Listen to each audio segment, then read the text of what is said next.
Love-inspired suspense and HarlequinAudio present Alaskan Police Protector by Megan Short. Performed by Jennifer Jill Araya. All that the Father giveth me shall come to me, and him that cometh to me I will in no wise cast out. John chapter 6, verse 37. 1. The distinctive sound of a car leaving the road and hurtling through the railing toward the waters of Eyak Lake echoed through Officer Samuel Miller's cabin. Normally that happened when ice slicked the road and someone took the corner too fast. No ice today. At least, not when he'd driven home from his shift in the early hours. Whoever had plowed through the railing might not have much time. At the southern flank of Alaska, the sparsely populated town of Cordova lay within the Chugach National Forest, fringed by Orca Inlet. First responders were thin on the ground, so the occupants of the vehicle had little chance of anyone else helping in time. Samuel pulled on his heavy coat and snow boots, checked the battery on his radio, slung his rifle and a length of bungee rope over his shoulder, and pushed open the back door. His husky, Bruce, one eye brown, one blue, thwacked his wagging tail against Samuel's leg as he bolted past and leaped into the half-foot-deep snow. The light snowfall brought with it the promise of the long winter ahead, but Bruce could still find a fattened hare to chase. Bruce!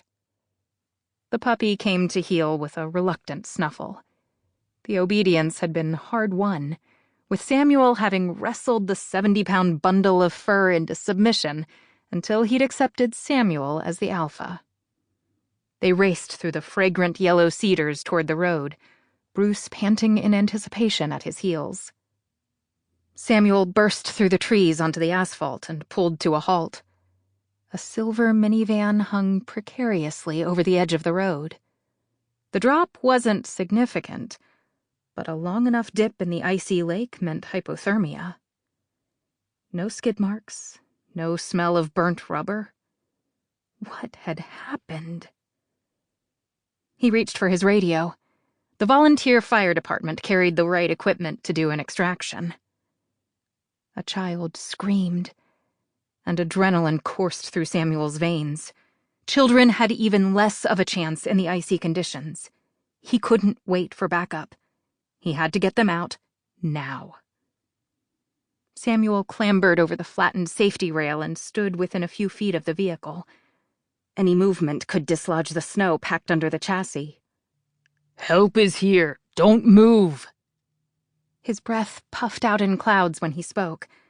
Thankfully, the stubble protected his face from the frigid air. Samuel moved as close as he dared to peer into the rear window. The driver sat slumped in the front seat. He couldn't make out much more.